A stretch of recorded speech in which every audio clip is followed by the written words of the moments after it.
नमस्कार दोस्तों, स्वागत है आप सभी का आई प्लानेट कम्युनिकेशन सेंटर की स्मार्ट क्लास की एक और नई वीडियो में। दोस्तों, मैं मदन मोहन गुप्ता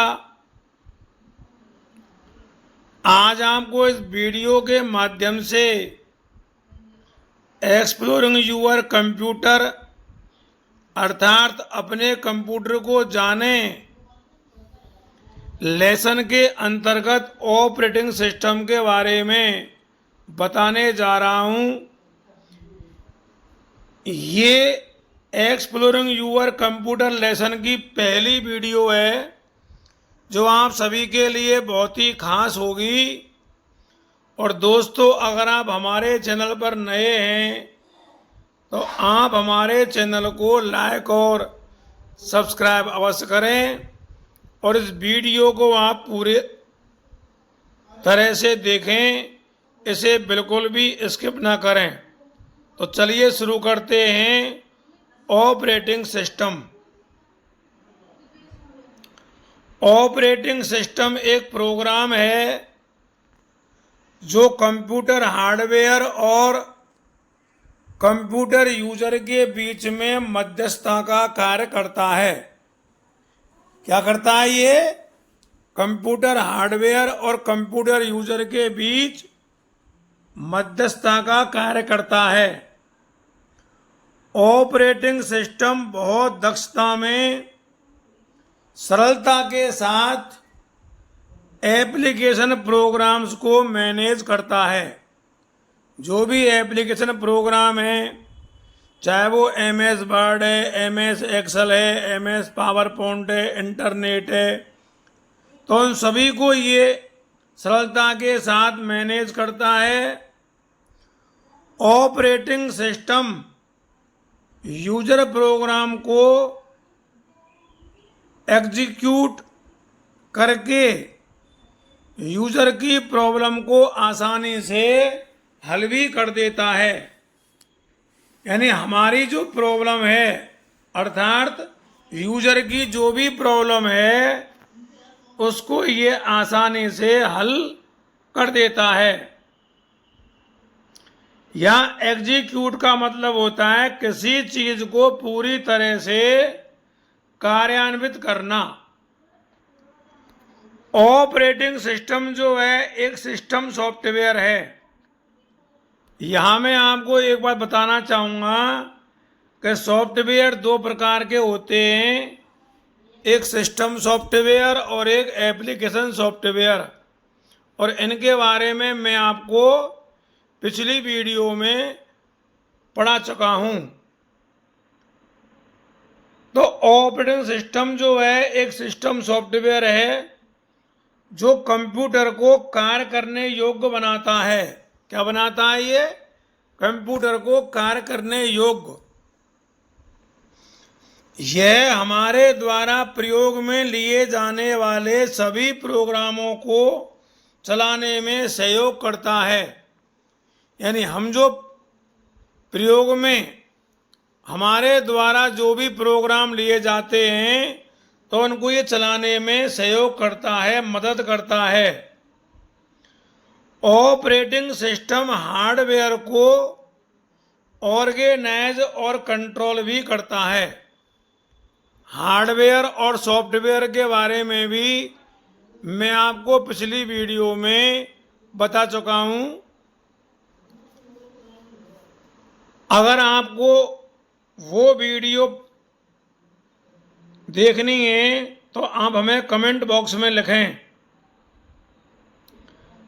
तो ऑपरेटिंग सिस्टम जो है हार्डवेयर को ऑर्गेनाइज और कंट्रोल भी करता है।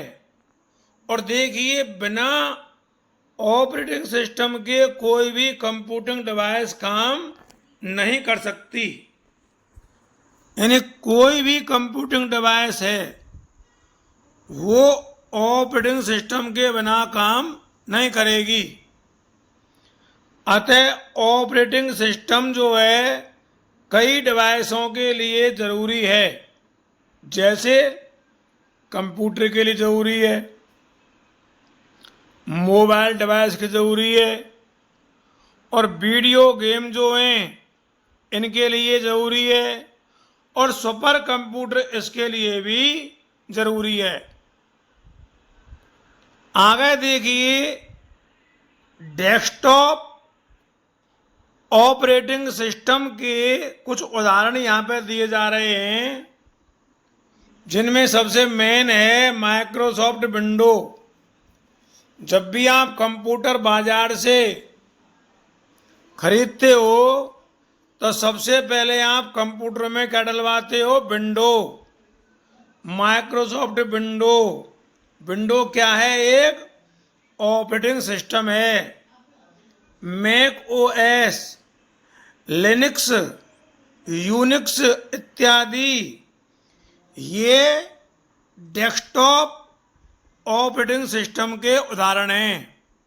इसी प्रकार से देखिए, मोबाइल ऑपरेटिंग सिस्टम के उदाहरण देखो, एंड्रॉयड। आज जितने भी मोबाइल आ रहे हैं वो सब एंड्रॉयड हैं। तो एंड्रॉयड क्या है? एक ऑपरेटिंग सिस्टम है।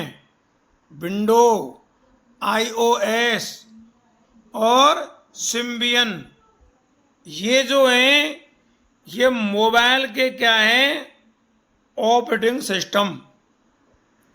संक्षिप्त रूप में हम ये कह सकते हैं कि ऑपरेटिंग सिस्टम एक प्रकार का सिस्टम सॉफ्टवेयर है। यह कंप्यूटर हार्डवेयर और सॉफ्टवेयर संसाधनों जैसे सीपीयू है, मेमोरी है, इनपुट और आउटपुट आदि का प्रबंधन और कंप्यूटर प्रोग्राम के लिए आम सेवाएं प्रदान करता है। इसके अलावा देखो, ऑपरेटिंग सिस्टम जो है कंप्यूटर और उपयोगकर्ता यानी कि यूजर के बीच एक इंटरफेस भी प्रदान करता है। लिनक्स और यूनिक्स ऑपरेटिंग सिस्टम कुछ विशेष प्रकार की एप्लीकेशन में इस्तेमाल किए जाते हैं। वे कई प्रकार के होते हैं, जैसे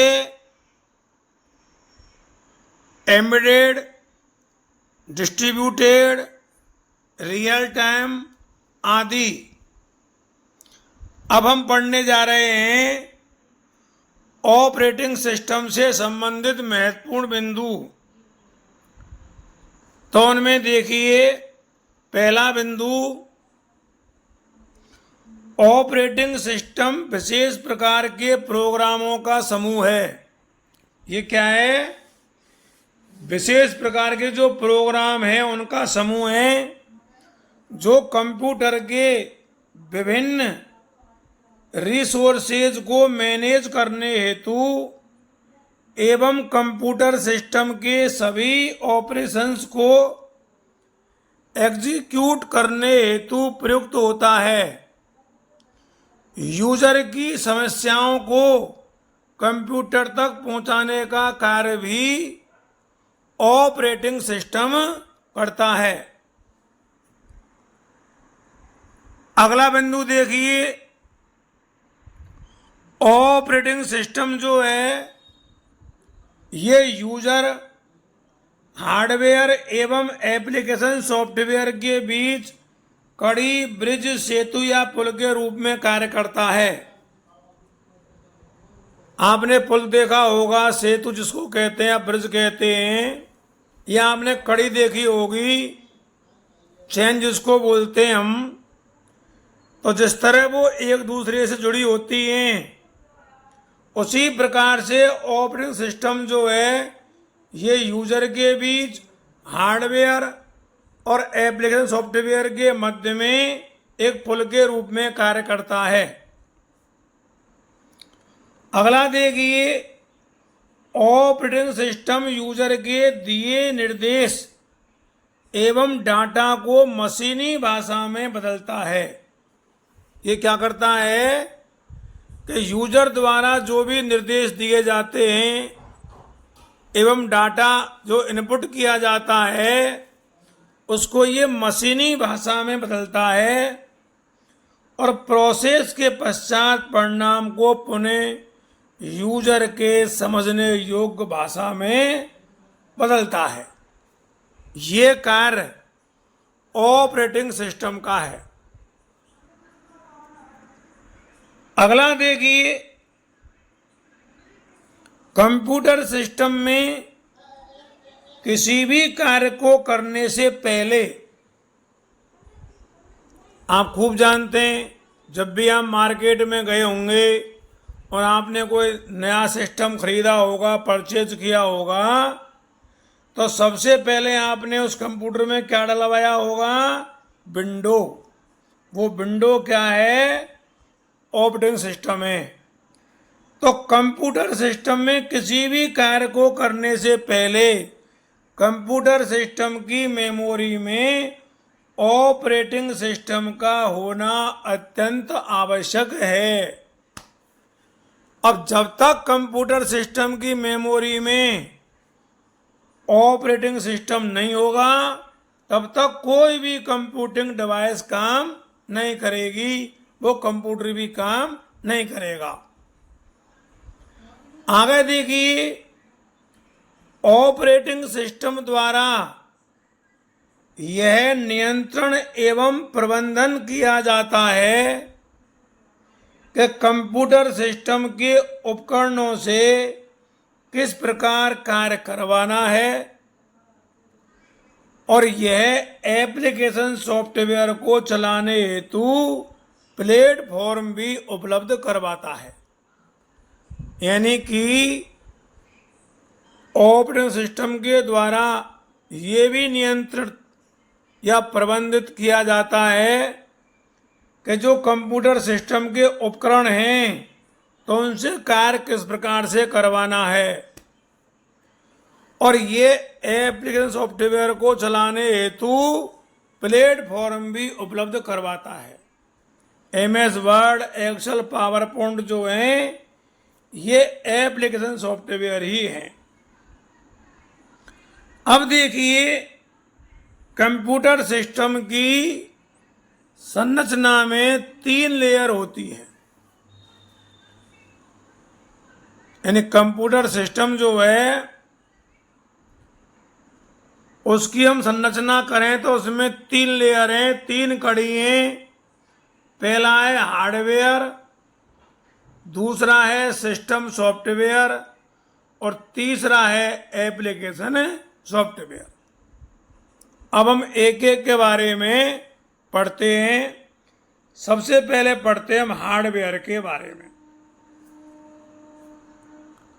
तो देखिए, इसमें CPU, मेन मेमोरी और इनपुट आउटपुट डिवाइस इत्यादि होते हैं। जो हार्डवेयर है तो ऑपरेटिंग सिस्टम और कंप्यूटर की जो संरचना है इसमें CPU, मेन मेमोरी और इनपुट आउटपुट डिवाइस इत्यादि होते हैं। अब नंबर 2 आता है, देखो, सिस्टम सॉफ्टवेयर। तो सिस्टम सॉफ्टवेयर क्या है? देखिए, ऑपरेटिंग सिस्टम जो है ये सिस्टम सॉफ्टवेयर का कंपोनेंट होता है, यानी घटक। ऑपरेटिंग सिस्टम क्या है? सिस्टम सॉफ्टवेयर का घटक है। इसमें process management routines, memory management routines, input output control routines, web file management routines आदि शामिल होते हैं। ये सिस्टम सॉफ्टवेयर में आते हैं। Process management routines, memory management routines, input output control routines और फाइल मैनेजमेंट रूटीन्स। और ध्यान रखना कि ऑपरेटिंग सिस्टम जो है ये सिस्टम सॉफ्टवेयर का एक कंपोनेंट है, यानी घटक है। अगला देखिए तीसरा, एप्लीकेशन सॉफ्टवेयर। तो यह ऐसे प्रोग्राम होते हैं जिन्हें यूजर द्वारा एक ग्राफिकल यूजर इंटरफेस GUI के जरिए अपने जरूरत के अनुसार उपयोग में लिया जाता है तथा कार्य करने हेतु ऑपरेटिंग सिस्टम की आवश्यकता होती है। अब कंप्यूटर सिस्टम की अगर हम संरचना देखें, स्ट्रक्चर ऑफ कंप्यूटर सिस्टम, तो इसमें देखिए सबसे पहले यूजर आता है, उसके बाद एप्लीकेशन, उसके बाद ऑपरेटिंग सिस्टम और उसके बाद आता है हार्डवेयर। तो इस तरह से कंप्यूटर सिस्टम की होती है संरचना। अब हम पढ़ने जा रहे हैं ऑपरेटिंग सिस्टम के मुख्य कार्य। कंप्यूटर सिस्टम के मुख्य कार्यों में ऑपरेटिंग सिस्टम के मुख्य कार्यों में resource management, user interface, memory प्रबंधन, डिवाइस प्रबंधन, process management, sound management, network management आदि शामिल हैं। ऑपरेटिंग सिस्टम के प्रोसेस मैनेजमेंट में उपभोक्ता और सिस्टम प्रोसेस निर्मित करना भी शामिल है। अब हम एक एक के बारे में पढ़ते हैं। तो सबसे पहले पढ़ते हैं रिसोर्स मैनेजमेंट।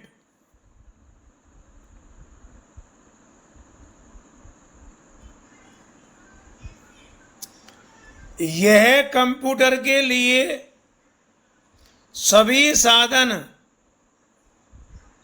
उपलब्ध करवाता है। जो रिसोर्स मैनेजमेंट है, ये कंप्यूटर के लिए सभी साधन उपलब्ध करवाता है। यहाँ स्पेलिंग जो है इसकी RESOURCE है। कभी कभी क्या है, टैब जो है गलत हो जाता है, तो इसलिए आप सभी से ये कहना है कि आप हमारी टैब पर ज़्यादा ध्यान नहीं दें, क्योंकि गलती जो है इंसान से हो ही जाती है। तो रिसोर्स जो मैनेजमेंट है, ये कंप्यूटर के लिए सभी साधन उपलब्ध करवाता है, जिनमें मुख्य रूप से memory management, processor management, device management आदि होते हैं। एक ऑपरेटिंग सिस्टम कई बेसिक कार्य भी करता है। अब कौन कौन से कार्य करता है वो देखिए, जैसे कि कंट्रोलिंग और मेमोरी एप्लीकेशन, सिस्टम के अनुरोधों को प्राथमिकता देना,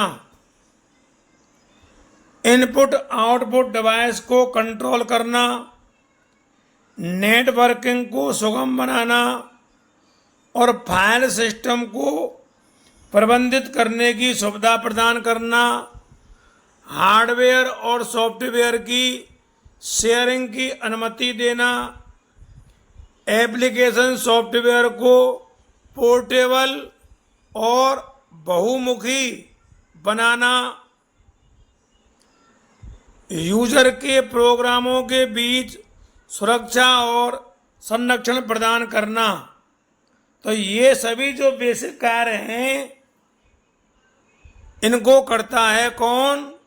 एक ऑपरेटिंग सिस्टम। आगे देखिए,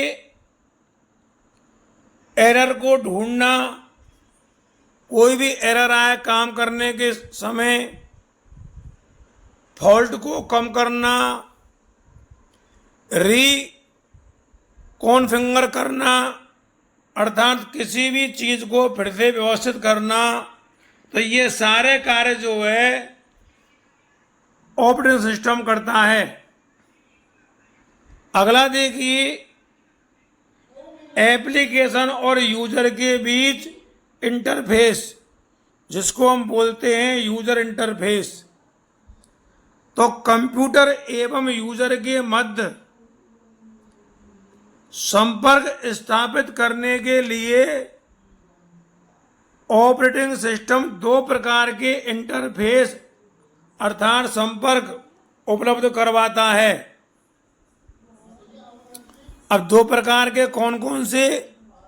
एक है कैरेक्टर यूजर इंटरफेस, जिसको हम बोलते हैं CUI, और दूसरा है ग्राफिकल यूजर इंटरफेस, जिसको बोलते हैं GUI। ऑपरेटिंग सिस्टम एक यूजर के लिए इंटरफेस की तरह कार्य करता है। अगला देखिए, कार्य है प्रोग्राम क्रियान्वयन। इसको हम बोलते हैं प्रोग्राम एग्जीक्यूशन। ऑपरेटिंग सिस्टम जो है एप्लीकेशन प्रोग्राम और मशीन हार्डवेयर के बीच में इंटरफेस की तरह कार्य करता है। अगला है प्रोसेस मैनेजमेंट। इसके अंतर्गत यह निर्धारित किया जाता है कि किसी प्रोग्राम के द्वारा कार्य करने के लिए प्रोसेसर को कितना समय देना है और कार्य को कैसे करना है। तो कितना समय देना और कार्य को कैसे करना, ये काम है प्रोसेसर मैनेजमेंट का। अगला है फाइल मैनेजमेंट। कंप्यूटर में किसी फाइल को किस नाम से और मेमोरी की कौन सी डायरेक्टरी में उसको स्टोर करना है, ये फाइल मैनेजमेंट का कार्य है। यानी अपन जब कंप्यूटर को सेव करते हैं, किसी भी फाइल को सेव करते हैं कंप्यूटर में, तो उस फाइल को हम नाम देते हैं और नाम के साथ साथ में उसको स्टोर करने का स्थान भी देते हैं। तो ये काम फाइल मैनेजमेंट का है। अगला है मेमोरी मैनेजमेंट। कंप्यूटर में किसी डाटा को मेमोरी में कहाँ स्टोर करना है और आवश्यकता होने पर डाटा को मेमोरी में किस स्थान से पढ़ना है, ये कार्य मेमोरी मैनेजमेंट करता है। अगला है इनपुट आउटपुट मैनेजमेंट। इसके द्वारा इनपुट और आउटपुट डिवाइस तथा उनसे संबंधित कार्य को मैनेज किया जाता है। इसके बाद आता है ध्वनि या साउंड मैनेजमेंट। इसके द्वारा ध्वनि, आवाज आदि का मैनेजमेंट किया जाता है। ध्वनि या साउंड जो है उसका करता है मैनेजमेंट। अगला है नेटवर्क मैनेजमेंट। इसके द्वारा जो नेटवर्क कंपोनेंट्स है उसको मैनेज किया जाता है। तो इस प्रकार से ये ऑपरेटिंग सिस्टम के कार्य हैं। आज की वीडियो में बस इतना ही। जिन लोगों ने ये वीडियो देखी है उन्हें बहुत बहुत धन्यवाद। आपको हमारी ये वीडियो कैसी लगी आप हमें कमेंट करके अवश्य बताएं, और आप इस वीडियो को अधिक से अधिक लोगों में शेयर करें। एक बार पुनः आप सबके लिए धन्यवाद। जय हिंद, जय भारत।